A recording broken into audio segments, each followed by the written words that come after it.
নমস্কাৰ টুডেলেভৰ বিশেষ অনুষ্ঠান জীবন পৰিক্ৰমালৈ আপোনাক স্বাগতম জনাইছো আজি আপোনালোকৰ মাজলৈ লৈ আহিছো এগৰাকী বিশেষ ব্যক্তি তেওঁ হৈছে কুশল কলিতা যিগৰাকী ব্যক্তিয়ে সদ্য ঘোষিত APSC পৰীক্ষাত ACS লাভ কৰিবলৈ সক্ষম হৈছে মই প্ৰথমে কুশল কলিতাক আপোনাক স্বাগতম জনাইছো হয় নমস্কাৰ আজি আমি এটা বিশেষ বিষয় বিশেষকৈ যিসকল ছাত্ৰ ছাত্ৰীয়ে APSC পৰীক্ষাৰ কাৰণে নিজকে প্ৰস্তুত কৰি তুলিব বিচাৰিছে সেই সকলৰ সুবিধাৰ্থে কিছু কথা আমি পাতিবলৈ চেষ্টা কৰিম তাৰ লগে লগে আমি কুশল কলিতাই এই জীৱনৰ যি আজিৰ দিনটোলৈকে কিমানখিনি কি ধৰণে সময় অতিক্ৰম কৰিছে আৰু এই সফলতাৰ আঁৰত তেখেতে কোনবোৰ দিশ বিশেষভাৱে অনুকৰণ কৰিছে বা অতিক্ৰম কৰিছে সেই সম্পৰ্কত আমি কথা পাতিম প্ৰথমে আপোনাৰ পৰা এই কথাটো আমি জানিব খোজো আসলতে আপুনি আজিৰ এই পৰ্যায়টো পাবৰ কাৰণে বিশেষকৈ APSC এটা অত্যন্ত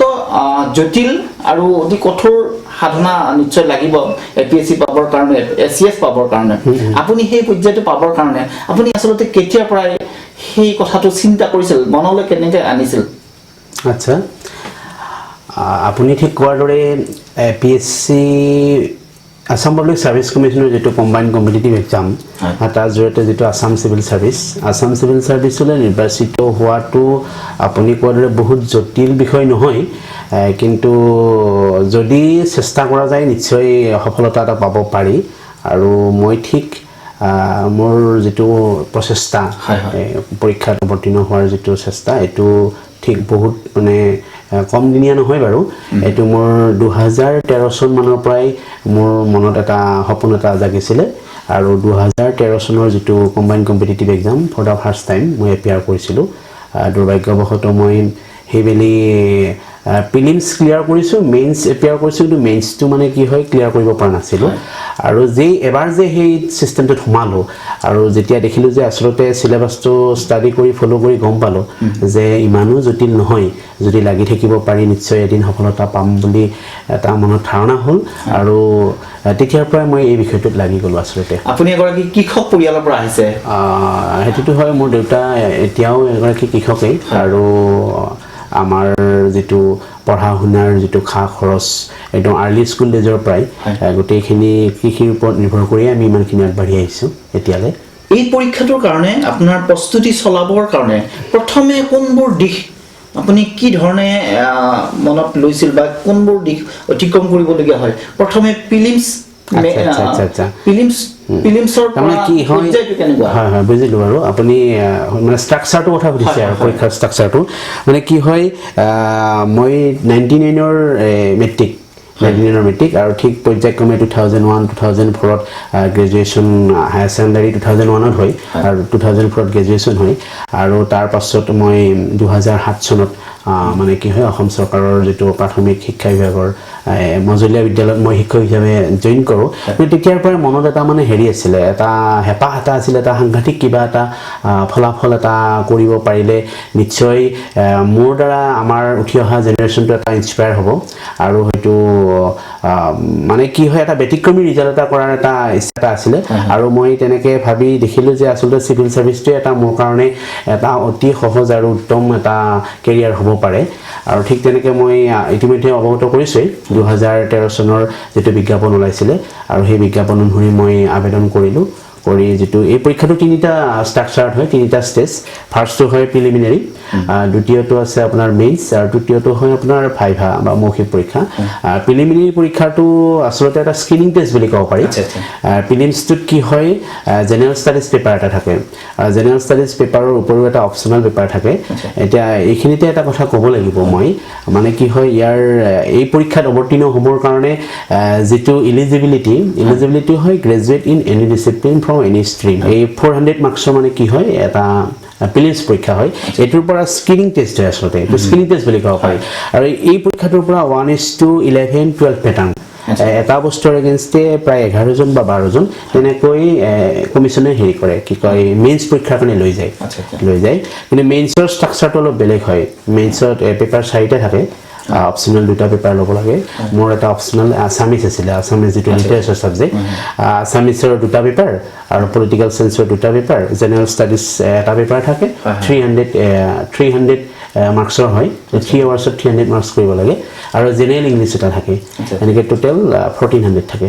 1400ত আপুনি যিমানখিনি স্ক'ৰ কৰিব ফ্ৰম টপাৰ ওপৰৰ পৰা মানে কি হয় মেৰিট লিষ্টটো হয় সেইমতে 1:2 পেটাৰ্ণত ভাইভালে তেওঁলোকে আমন্ত্ৰণ জনায় গতিকে 5ত 200 মাৰ্কছ থাকি যায় সেই 200 আৰু মেইনছৰ 1400 টোটেল 1600ত মানে কি হয় মেৰিট লিষ্টটো ৰেডি হয় তেওঁলোকৰ এই যে পৰীক্ষাবিলাকৰ কাৰণে আপুনি কিমান দিন মানে অধ্যয়ন কৰিবলগীয়া হৈছে সেই ধৰণে আপোনাৰ কিবা বিশেষ সিলেবাস আপুনি বা সেই ধৰণে আপুনি টাইম টেবুল ঠিক কৰি লৈছে নেকি আচ্ছা মানে কি হয় APSC কমিশনে তেওঁলোকে সিলেবাস এটা দি দিয়ে জেনাৰেল ষ্টাডিজৰ কাৰণেও সিলেবাস দি দিয়ে জেনাৰেল ইংলিছৰ সিলেবাস থাকে ঠিক তেনেকৈ অপচনেল পেপাৰবিলাকৰ সিলেবাস থাকে আৰু এক্সামটো এফালৰ পৰা চাব গ'লে টাফ যথেষ্ট কঠিন আৰু এফালৰ পৰা চাব গ'লে কিন্তু যথেষ্ট ইজি হয় আপুনি যেতিয়া দিছিলে আপোনাৰ সময়ত কিমান আছিল প্ৰায় ষ্টুডেন্ট কিমান আছিল আপুনি আচ্ছা আমাৰটো মই যেতিয়া এপিয়াৰ কৰিছো লাষ্ট যেটো এক্সাম 205টা পোষ্ট আছিল টোটেল আৰু 205টা পোষ্টত ফাৰ্স্ট প্ৰিলিমছৰ কাৰণে এপ্লিকেন্টস মোৰ দেন 70000 আচ্ছা তাৰ পাছত যেটো 205টা পোষ্টৰ নিচিনা মানে 1:12 পেটাৰ্ণ প্ৰায় 2500 2500 মান কেণ্ডিডেট তেওঁলোকে মূল পৰীক্ষালৈ লিখিত পৰীক্ষালৈ আমন্ত্ৰণ জনাইছিল ফাইনেলি মেইনছৰ পৰা গৈ মানে মৌখিকলৈ কিন্তু তেওঁলোকে অনলি 430 430টা কেণ্ডিডেট তেওঁলোকে কল কৰিছে আৰু ফাইনেল লিষ্টত 205 জন ওলাই গৈছে আপোনাৰ এই কামটোৰ কাৰণে এই ষ্টাডিটোৰ কাৰণে ধৰক আমাৰ সাধাৰণ যেহেতু আমাৰ ছাত্ৰ ছাত্ৰীবোৰ আমাৰ দৰ্শকসকলক মই কৈছো যে যিসকল ছাত্ৰ ছাত্ৰী এতিয়াও একে সাধাৰণ খাটি খোৱা পৰিয়াল সেইসকল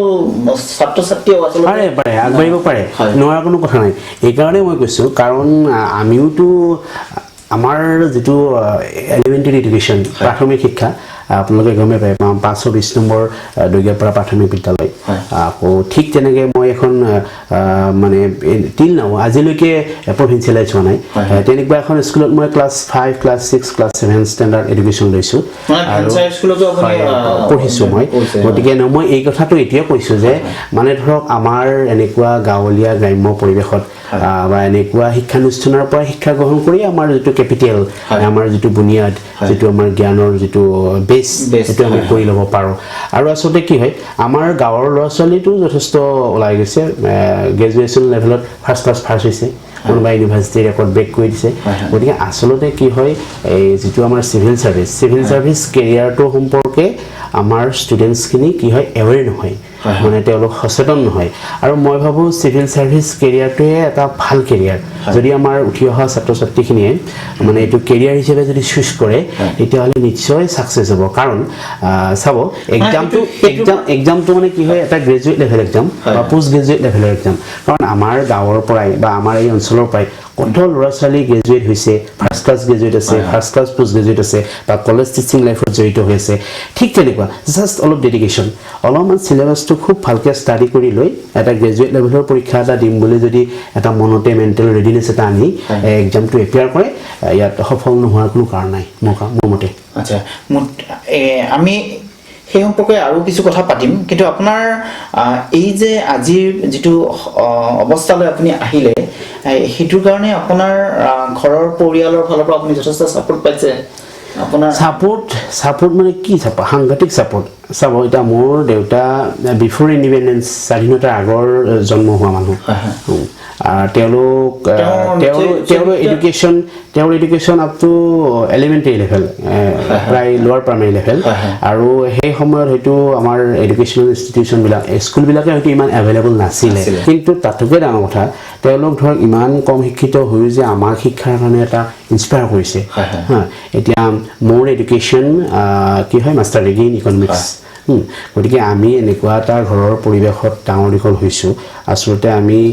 আমাৰ যেটো ইকনমিক কণ্ডিশ্যন আছিল সেই কণ্ডিশ্যন অনুসৰি আমিতো কেতিয়াবাই পঢ়া বাদ দিবলগীয়া কিন্তু মা দেউতাইতো সেইটো কাম কৰা নাই কিন্তু আমাক সদায় পঢ়িবৰ কাৰণে পঢ়াবৰ কাৰণে সদায় ইনস্পায়াৰ কৰি আহিছে বা উৎসাহ দিয়ে আহিছে বা হাজিৰা ঠিকা কৰি হ'লেও যেনেকৈ হ'লেও কিন্তু পঢ়াৰ খৰচটো আমাক দিছে আৰু গতিকে অল ক্ৰেডিট গোজ টু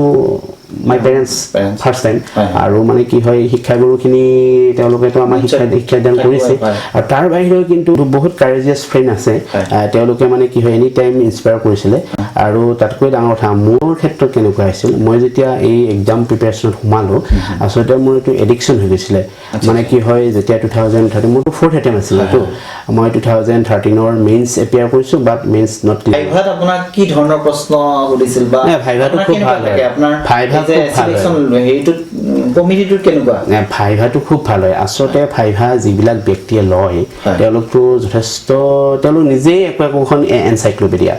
মানে কি হয় তেওঁলোক ৰিটায়াৰ্ড IAS অফিচাৰ হয় বা ছাবজেক্ট এক্সপাৰ্ট থাকে আৰু আমি সচৰাচৰ বাহিৰত থাকিলে আমাৰ মনত ভয় হয় ভাইভাত কি সুধিব কি ক'ম কিন্তু যেতিয়াই ধৰক ৰুমত সোমোৱা যায় তেওঁলোক ইমান কোঅপাৰেটিভ মানে ইমানেই কোঅপাৰেটিভ আৰু ইমান ফ্ৰেণ্ডলি বিহেভ কৰে যে আপুনি অনুভৱেই কৰিব নোৱাৰিব আপুনি কিবা বিশেষ পৰীক্ষাৰ কাৰণে সাক্ষাৎকাৰ দিব গৈছে আপুনি মই যিদৰে কথা পাতি আছোঁ ঠিক তেনেকেই কথা পাতে তেওঁলোকে আপোনাৰ তেনেকুৱা এটা বিশেষ প্ৰশ্ন যিটো প্ৰশ্ন আপোনাৰ প্ৰথম কৰিছিলে মনত আছে নিশ্চয় আছে এইমেলিটো মোৰ ভাইভাত মানে কি হয় প্ৰথম মোৰ যিটো বায়োগ্ৰাফি বায়োডাটা তেওঁলোকে কৈছিলে মোৰ নাম ফাদাৰ্ছ নেম মোৰ এড্ৰেছ আৰু প্ৰথম প্ৰশ্ন সুধিছিলে মানে মোৰ দেউতাই কি কৰে মই ভাবোঁ অন্তত সেইবিলাক কুৱেশ্যন জাষ্ট মোক এডজাষ্ট কৰাৰ কাৰণেই সুধিছে কিন্তু যেতিয়াই মই দেউতাই কৃষি কাম কৰে খেতি কৰে বুলি ক'লোঁ তেতিয়া সেউজ বিপ্লৱৰ কথা সুধিছিল আচ্ছা সেউজ বিপ্লৱ মই তেতিয়াই অনুভৱ কৰিছোঁ ন আচ্ছা মাৰ্কিং কুৱেশ্যন আৰম্ভ হৈ গৈছে আৰু কাৰণ সেউজ বিপ্লৱৰ ওপৰত ক'লোঁ সেউজ বিপ্লৱৰ ফাউণ্ডাৰ কোন হয় তেনেকৈ ক'লোঁ একদম আৰু এইটো ঠিক যে আলোচনাটো যিফালে টান ৰয় সেই আপুনি য'ত শেষ কৰিব তেওঁলোকে তাৰ পৰাই আৰম্ভ কৰিব মানে ওপৰা-ওপৰি প্ৰশ্ন কৰে নেকি নাই তেনেকুৱা নহয় তেওঁলোকে কেতিয়াও মানে কি হয় মোৰ বোধেৰে আৰু মই বেলেগ ভাইভাও এপিয়াৰ কৰিছোঁ মানে ভাইভাবিলাকৰ এটা কেৰেক্টাৰিষ্টিক্স আছে তেওঁলোকে মানে কেতিয়াও কনফিউজ নকৰে আচলতে আৰু আপুনি সকলো কথা যে জানিব একো হেৰি নাই গেৰাণ্টি নাই আপুনি নাজানিব পাৰে নাজানিলে আই এম চৰি ছাৰ ক'লেই হ'ল নেক্সট টাইম তেওঁলোকে আৰু নোৱাৰিলে যে মাৰ্ক যে ৰিডাকশ্যন হ'ব সেইটো কথাও নহয় কিন্তু আচলতে ভাইভাটোৰ নলেজটো টেষ্ট নকৰে একো মোৰ বোধেৰে দেই নলেজ টেষ্ট নকৰে কেৱল টেষ্ট কৰে আপোনাৰ প্ৰেজেন্স অফ মাইণ্ড আপোনাৰ বিষয়বস্তুৰ ওপৰত প্ৰেজেণ্টেশ্যন বা আপোনাৰ এনেই ব্লাইণ্ড কিবা ক'ব গৈছে নেকি তেনেকুৱা ধৰণৰ কথাবোৰ চাই আৰু তেওঁলোকে গমেই পায় মুখ মেলিলে গম পায় আচলতে এওঁ কিমান কেণ্ডিডেটজনে কিমান জানে কিমান এক্সপাৰ্ট এনেকুৱাই হয় গতিকে ভাইভাক লৈ ভয় কৰিবলগীয়া একো নাই গতিকে প্ৰিয় দৰ্শক আমি এই সম্পৰ্কত আৰু কিছু কথা পাতিম কিন্তু এইখিনিতে লৈছোঁ এটা চমু বাণিজ্যিক বিৰতি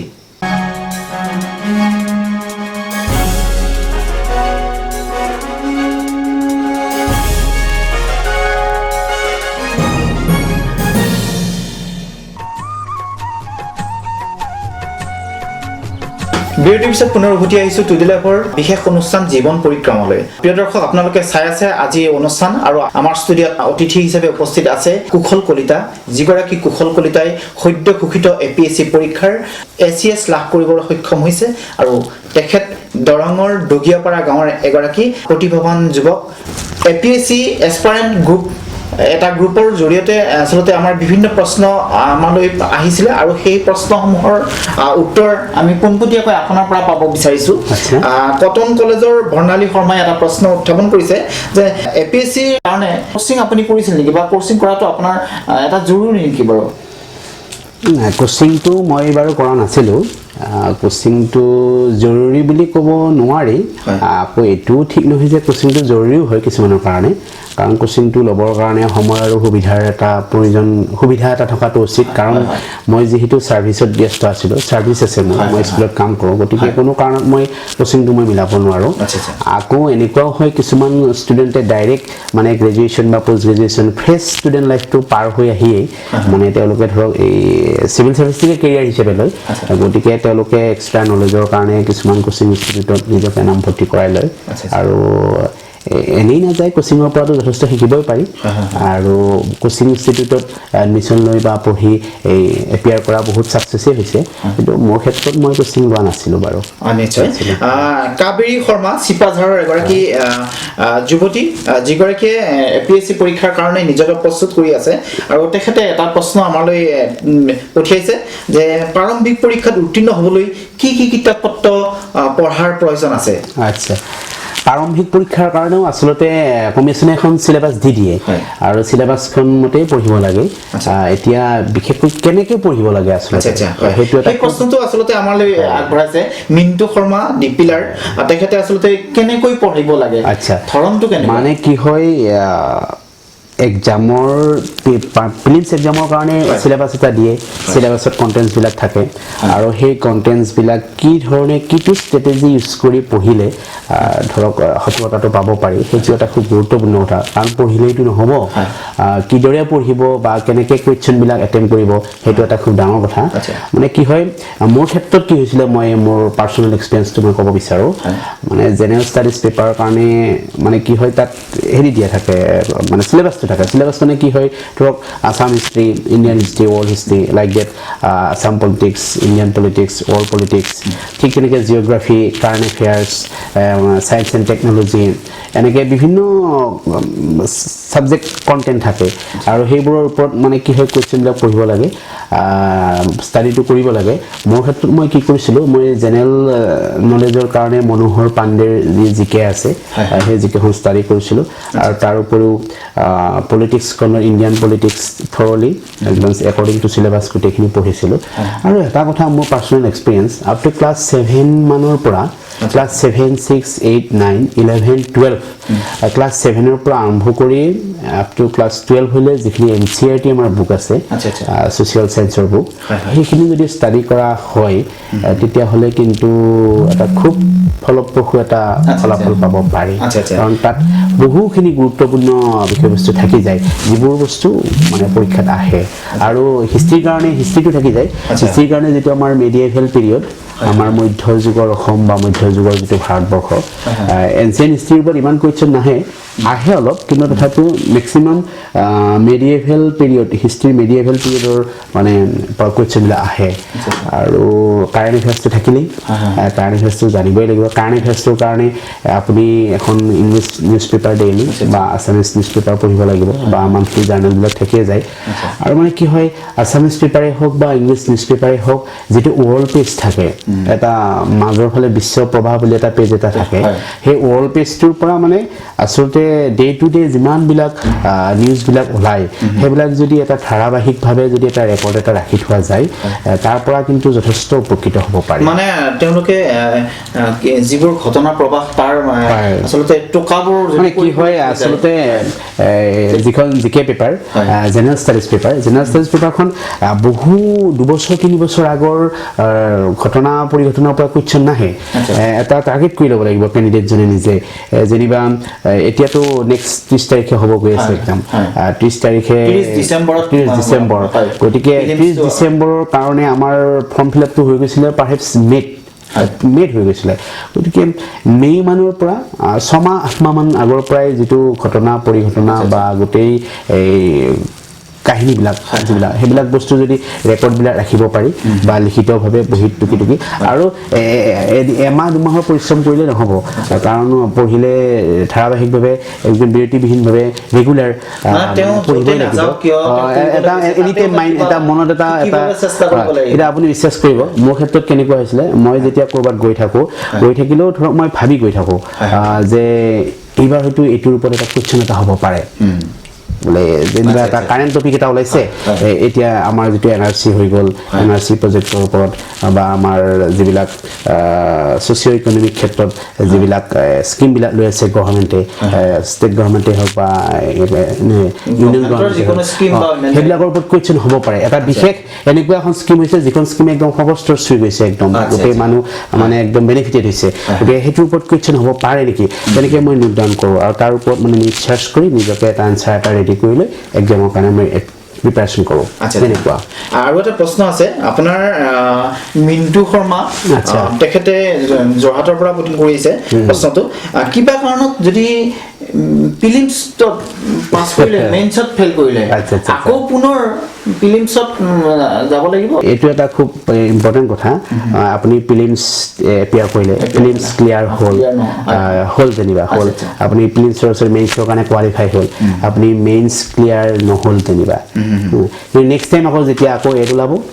আকৌ কিন্তু আপুনি প্ৰিলিমছ এপিয়াৰ কৰিব লাগিব বা এনেকুৱা হয় প্ৰিলিমছ ক্লিয়াৰ কৰিলে মেইনছ ক্লিয়াৰ কৰিলে ভাইভাক এপিয়াৰ কৰিলে কিন্তু ভাইভাত মানে কি হয় আপুনি কোৱালিফাই নহ'ল আপুনি নেক্সট টাইম আকৌ প্ৰিলিমছৰ পৰা ষ্টাৰ্ট কৰিব লাগিব গতিকে এইটো এটা মানে কি হয় এনেকুৱা নহয় যে প্ৰিলিমছ মই এবাৰ ক্লিয়াৰ কৰিছোঁ মেইনছ ক্লিয়াৰ হোৱা নাই মই আকৌ ডাইৰেক্ট মেইনছ এপিয়াৰ কৰিম এনেকুৱা কথা নহয় তাৰ লগত আপোনাৰ দীপুনাথ গগৰাৰ তেখেতে এটা প্ৰশ্ন কৰিছে যে এতিয়া শেহতীয়াকৈ যিসকলে স্নাতক ডিগ্ৰী লাভ কৰিলে তেওঁলোকৰ ফ্ৰেছ মানে কেণ্ডিডেট যিখিনি তেওঁলোকে আচলতে ইয়াৰ কাৰণে প্ৰস্তুত কৰি হ'ব পাৰে নে অকণমান সময় লোৱাৰ প্ৰয়োজন এতিয়া আপুনি মই এইবাৰ APSC ৰিজাল্টৰ ক্ষেত্ৰত চালোঁ মানে কি হয় at the age of 21 মানে after completing graduation fresh student হয় তেওঁলোকে UPSC ক্ৰেক কৰিছে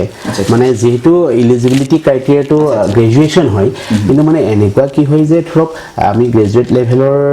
এক্সাম এটা শেষ কৰি আমাৰ নলেজৰ যিটো পৰিসৰ স্কোপটো অলপ কম থাকে গতিকে হায়াৰ এডুকেশ্যনটো যদি থাকে তেতিয়াহ'লে ধৰক কেণ্ডিডেটজনৰ কাৰণে এটা ইজি হয় কিন্তু এনেকুৱাও নহয় যে হায়াৰ এডুকেশ্যন মাষ্ট বি ল'বই লাগিব বা পোষ্ট গ্ৰেজুৱেশ্যন বা PhD বা তেনেকুৱা আৰু কিবা কিবি ল'ব লাগিব তাৰ পাছতহে এটা টাৰ্গেট কৰিব APSC সেইটো কথা নহয় যদি নিজৰ কেপাচিটি থাকে নিজৰ যদি কম্পিটেন্সিটো থাকি যায় তেতিয়াহ'লে টাৰ্গেট কৰিব পাৰে আৰু তেনেকে ফ্ৰেছ ষ্টুডেণ্টে গ্ৰেজুৱেশ্যন কমপ্লিট কৰি APSC ক্ৰেক কৰাৰ ৰেকৰ্ড আছে উদাহৰণ আছে গতিকে নিশ্চয় নতুনকৈ যিসকলে গ্ৰেজুৱেশ্যন লৈছে বা তেওঁলোকে যিসকলে APSCৰ কাৰণে তেওঁলোকে নিজকে প্ৰস্তুত কৰিছে তেওঁলোকৰ কাৰণে কোনো চিন্তাৰ কাৰণ নাই চিন্তাৰ কাৰণে পাৰে তেওঁলোকে এপ্লাই কৰিব পাৰে নিশ্চয় এই ধৰণৰ কিছু কথা বিশেষকৈ আপোনাৰ প্ৰাৰম্ভিক পৰীক্ষাত সফলতাৰ বাবে কোনটো বেছি দৰকাৰী কথা বুলি আজি আপুনি ক'ব খোজে একুৱাৰিং নলেজ আপুনি নলেজটো যিমান পাৰি একুৱাৰ কৰক নলেজটো যিমান পাৰি আপুনি পঢ়ক আৰু মানে এনেকৈ নেৰেটিভ ব্ৰডলি ষ্টাডি কৰাৰ কোনো প্ৰয়োজন নাই কাৰণ যেহেতু to the point question MCQ বেছ হয় মানে কি অপশ্যনেল হয় চাৰিটা থাকে তাৰপৰা গতিকে যিমান পাৰি পঢ়িলেই হ'ল চিলেবাছটো ফ'ল' কৰি পেলাই আৰু পলিটিকেল চায়েন্স যিহেতু মোৰ প্ৰিলিমছত অপশ্যনেল আছিলে গতিকে পলিটিকেল চায়েন্সৰ কাৰণে যিখন লক্ষ্মীকান্তৰ পলিটিকেল চায়েন্স বুক আছে লক্ষ্মীকান্ত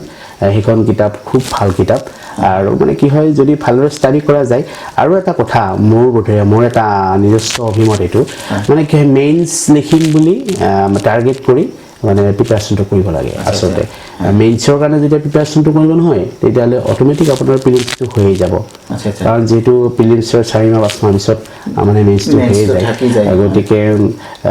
সেইটো জিকেখনটো আৰু জানিবই লাগিব আৰু আজিকালি গুগল আছে আৰু নেটত মানে কি হয় নেটত মানে একদম অল ডাটাছ এভেইলেবল নেটত আৰু নেটটো যদি খুব ভালদৰে ইউজ কৰিব পাৰে নহয় আপোনাৰ হাততেই মানে গোটেই নলেজখিনি থাকি যায় গোটেইখিনি মানে আপোনাৰ যিখিনি প্ৰয়োজন এক্সাম এটা এপ্লাই কৰিবৰ কাৰণে যিমানখিনি আপোনাক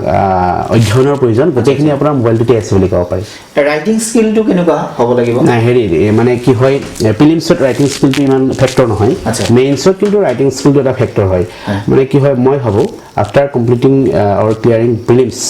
to clear হোৱাৰ পাছত মানে the candidates who are going to appear themselves in mains exam যিবিলাক mains examত appear কৰিবলৈ গৈ আছে they should have writing skill মানে কি হয় খুব ফাষ্ট লিখিব লাগিব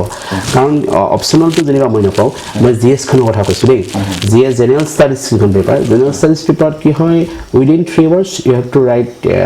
300 marks আপুনি 3 ঘণ্টাত 3 নম্বৰ লিখিব লাগিব গতিকে সাধাৰণ পৰীক্ষাবোৰ নাই আসলে এক্সামটোৰ নাম কম্বাইন্ড কম্পিটিটিভ এক্সাম একচুয়ালি যে কম্পিটিটিভ হয় একদম জেনাৰেল ষ্টাডিজখন লিখিলে গম পায় কাৰণ আপুনি কেতিয়াও আন্ডাৰ এষ্টিমেট নকৰিব যে বাকিবোৰ কেণ্ডিডেটে একো নাজানে কেতিয়াও নাহিব বাকিবোৰ কেণ্ডিডেটে সব জানে মোতকৈ বেছি ভালকৈ জানে এনেকৈ আপুনি ভাবি লওক আৰু তেনেকুৱা কেণ্ডিডেটছবিলাকৰ লগত আপুনি কিদৰে কম্পিট কৰিব তাৰ কাৰণে নিজকে আপুনি প্ৰিপেয়াৰ কৰক এতিয়া চাব 16 মাৰ্কছৰ কুৱেশ্যন থাকে 10টা লাইক ডেট 8 মাৰ্কছৰ কুৱেশ্যন থাকিব 5টা 5 মাৰ্কছৰ কুৱেশ্যন থাকিব 8টা আৰু 2 মাৰ্কছৰ কুৱেশ্যন থাকিব 30 আপুনি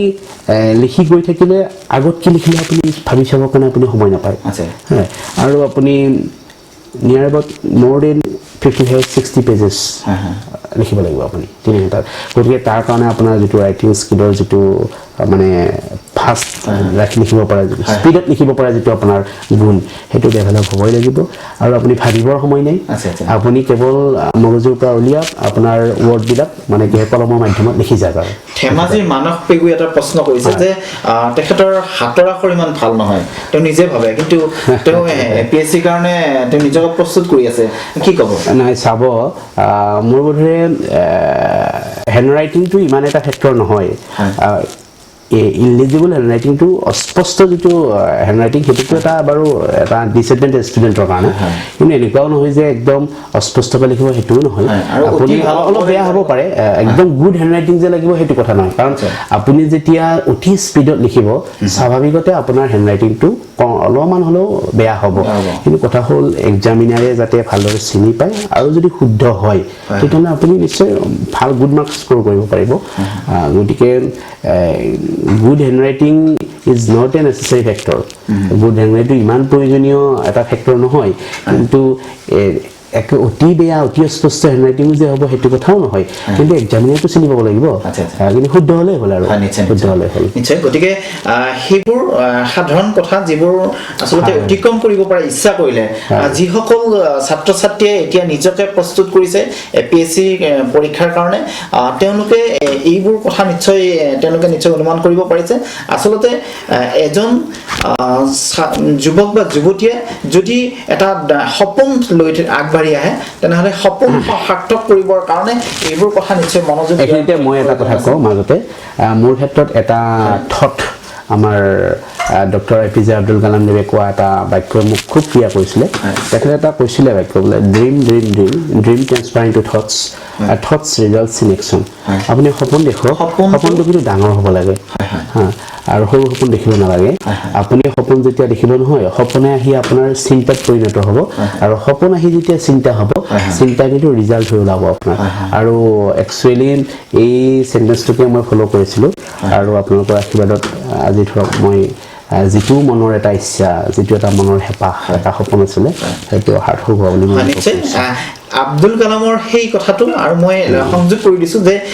আব্দুল কালামে এই কথাটো কৈছে যে সপোনটো শুই থাকি নহয় হাৰে থাকি সপোন দেখিব লাগে আচ্ছা সেই সপোনটোহে আচলতে সাৰ্থক হয় গতিকে নিশ্চয় আপুনি সপোন সাৰ্থক কৰাৰ ক্ষেত্ৰত সফল হৈছে আজি আমি যিটো পৰ্যায়ত আপোনাৰ সৈতে মুখামুখি হৈছো নিশ্চয় পৰৱৰ্তী সময়ত আকৌ লগ পাম কিন্তু আপুনি এজন এচিএস বিষয়া হিচাপে আজি এচিএস বিষয়াসকলৰ প্ৰতি মানুহৰ যিটো ধাৰণা বহু ক্ষেত্ৰত এটা বেয়া ধাৰণা এটাও বহু ক্ষেত্ৰত পোষণ কৰা দেখা যায় কাৰণ অজস্ৰ দুৰ্নীতি অনিয়মবোৰ হয় আচলতে ডাঙৰ মানুহৰ ক্ষেত্ৰতে সংঘটিত হৈ আছে গতিকে আপুনি তেনেকুৱা ক্ষেত্ৰত আপোনাৰ নিজৰ কেনেকুৱা ধাৰণা চাব আমিতো একদম গ্ৰাছৰুট লেভেলৰ পৰা আহিছোঁ আমি একদম যিটো আমাৰ খাটি খোৱা বুলি কয় তেনেকুৱা স্তৰক প্ৰতিনিধিত্ব কৰা আমি ব্যক্তি আৰু আমিতো পাব্লিক ছাৰ্ভেণ্ট হিচাপে নিৰ্বাচিত হৈছোঁ পাব্লিক আমি ৰাইজৰে সেৱক গতিকে অন্ততঃ আজিৰ তাৰিখত আপোনাৰ এটা কথা দিব পাৰোঁ আমি এনেকুৱা কৰ্ম কৰিম যি কৰ্মৰ দ্বাৰা আমাৰ সাধাৰণ ৰাইজ উপকৃত হ'ব যাতে মানে কি হয় বিউৰিক্ৰেটছ আৰু যিবিলাক পাব্লিক তাৰ মাজৰ ৰিলেশ্যনটো যাতে এটা মধুৰ ৰিলেশ্যন হয় আৰু সাধাৰণ ৰাইজে যাতে কিবা এটা সমস্যা লৈ আমাৰ ওচৰলৈ গ'লে আমাক যাতে ভয় কৰিবলগীয়া অৱস্থা নহয় বা আমাৰ পৰা বেয়া ব্যৱহাৰ পাবলগীয়া এটা অৱস্থা নহয় তেনেকুৱা ধৰণৰ পৰা আমি সদায় দূৰত থাকিম আমাৰ পৰা নিশ্চয় ৰাইজে ভাল সেৱাই পাব আৰু অতি স্বচ্ছ ব্যৱস্থাৰ মাধ্যমত আমি নিৰ্বাচিত হৈছোঁ গতিকে আমাৰ কামতো নিশ্চয় স্বচ্ছতা থাকিব একাউণ্টেবিলিটি থাকিব গতিকে তেনেকুৱা এটা মটো এটা আছে নিজৰ এটা ব্যক্তিগত এটা মূলমন্ত্ৰ আছে নিজৰ ছাৰ্ভিচ লাইফত গতিকে যি ধৰণে ভাবিছোঁ সেই ধৰণে আগবাঢ়িম বুলি এটা মনতে আশা কৰি আছোঁ আৰু নিশ্চয় ঠিক আছে আমি অনুষ্ঠানৰ শেষৰ পৰ্যায়লৈ গৈছোঁ আপোনাৰ একান্ত ব্যক্তিগত আচ্ছা জীৱনৰ কথা কওকচোন পৰিয়াল বুলি ক'লে মোৰ মা দেউতা তাৰপিছত মোৰ সহধৰ্মিনী আৰু 8 মহীয়া বাবু এটা আছে তাৰ শুভ্ৰজিৎ ঘৰত আমি সকলোৱে পাপু বুলিয়ে মাতো মৰমতে আৰু আপোনাৰ বিশেষৰ নাম জ্যোতিপ্ৰভা কলিতা তাৰপিছত মোৰ ভাইটি এটা আছে মোতকৈ 5 বছৰ সৰু নিতন কলিতা সি গুৱাহাটীত থকা কৰ্মসূত্ৰে ব্যক্তিগত কামত ব্যস্ত আছে মা দেউতাৰ নাম শ্ৰী নিধিৰাম কলিতা তেখেত ব্যাস ওজাপালিৰ মানে শিল্পী হয় আৰু তেখেত এতিয়াও সুস্থ হৈয়ে আছে যথেষ্ট বয়স হৈছে সংস্কৃতিৰ মানে এটা প্ৰভাৱ আছে আৰু মাৰ নাম চানেকি কলিতা কিন্তু এটা কথাই ক'ব পাৰি আমাৰ মা দেউতাই আমাক কিন্তু যথেষ্টখিনি কৰিছে জীৱনত কাৰণ আটাইতকৈ প্ৰয়োজনীয় যিখিনি আমাৰ উপাদান যিখিনি